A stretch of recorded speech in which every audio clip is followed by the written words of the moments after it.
Mateus capítulo 9. O paralítico de Cafarnaum. E entrando no barco, passou para outra margem e chegou à sua cidade. E eis que lhe trouxeram um paralítico deitado numa cama. E Jesus, vendo a fé deles, disse ao paralítico: Filho, tem bom ânimo, perdoados te são os teus pecados. E eis que alguns dos escribas diziam entre si: Ele blasfema.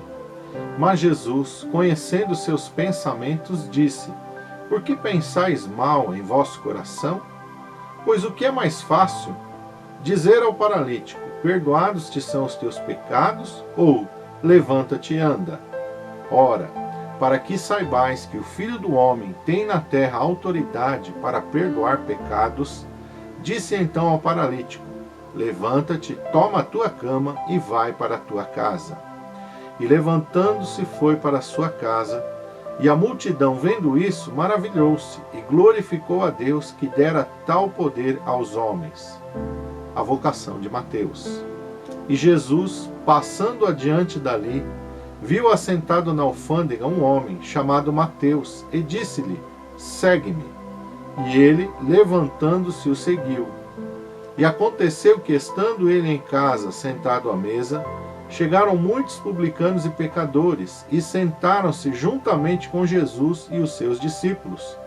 E os fariseus, vendo isso, disseram aos seus discípulos: Por que come o vosso mestre com publicanos e pecadores?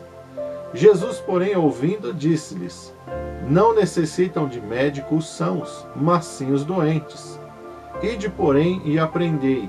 O que significa: Misericórdia quero e não sacrifício, porque eu não vim para chamar os justos, mas os pecadores ao arrependimento. O jejum. Então chegaram-se ao pé dele os discípulos de João, dizendo: Por que jejuamos nós e os fariseus muitas vezes, e os teus discípulos não jejuam?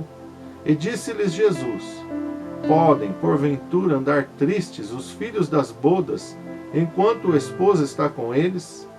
Dias, porém, virão em que lhes será tirado o esposo, e então jejuarão. Ninguém deita remendo de pano novo em veste velha, porque semelhante remendo rompe a veste, e faz-se maior a rotura. Nem se deita vinho novo em odres velhos. Aliás, rompem-se os odres, e entorna-se o vinho, e os odres estragam-se. Mas deita-se vinho novo em odres novos, e assim ambos se conservam. A cura da mulher que tinha um fluxo de sangue.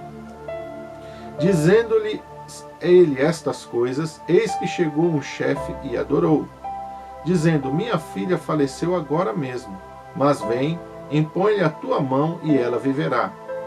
E Jesus, levantando-se, seguiu, e os seus discípulos também. E eis que uma mulher, que havia já 12 anos padecia de um fluxo de sangue, chegando por detrás dele, tocou na orla de sua veste, porque dizia consigo: Se eu tão somente tocar a sua veste, ficarei sã.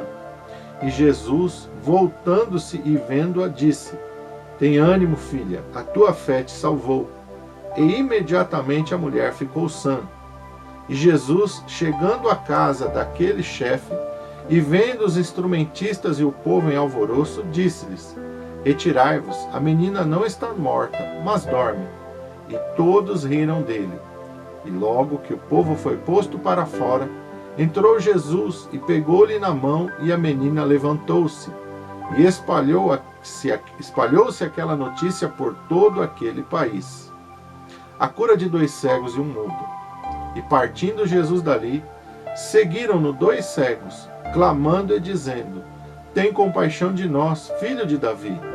E quando chegou à casa, os cegos se aproximaram dele, e Jesus disse-lhes: Credes vós que eu possa fazer isto? Disseram-lhe eles: Sim, Senhor. Tocou então nos olhos deles, dizendo: Seja-vos feito segundo a vossa fé. E os olhos se lhes abriram.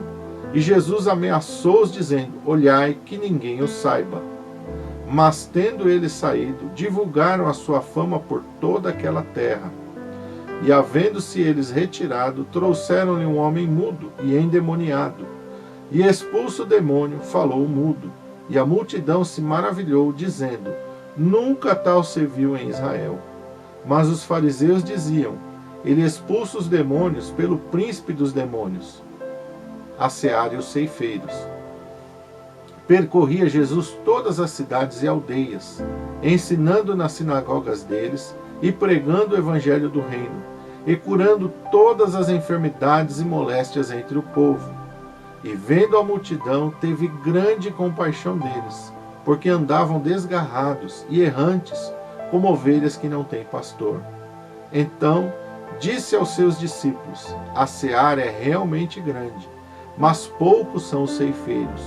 Rogai, pois, ao Senhor da seara, que mande ceifeiros para a sua seara. O capítulo 9 do Evangelho de Mateus nos mostra Jesus realizando os mais incríveis milagres e sinais. E também trazendo muitos ensinamentos, muitas verdades o Senhor Jesus vai nos ensinando através do seu dia a dia. Aqui no finalzinho dá um resumo, né, de tudo aquilo que Jesus fazia. Percorria as cidades, aldeias, ensinando nas sinagogas, pregando o evangelho do reino, curando todas as enfermidades e moléstias entre o povo, e ensinando com autoridade, ensinando com poder, manifestando a glória de Deus. É assim que a igreja de Jesus Cristo tem que viver nesses dias. Como nós precisamos aprender com Jesus. Como nós temos que ser verdadeiramente imitadores do Senhor Jesus Cristo. Que eu e você possamos viver no poder de Deus como Jesus vivia. Que Deus te abençoe em nome de Jesus.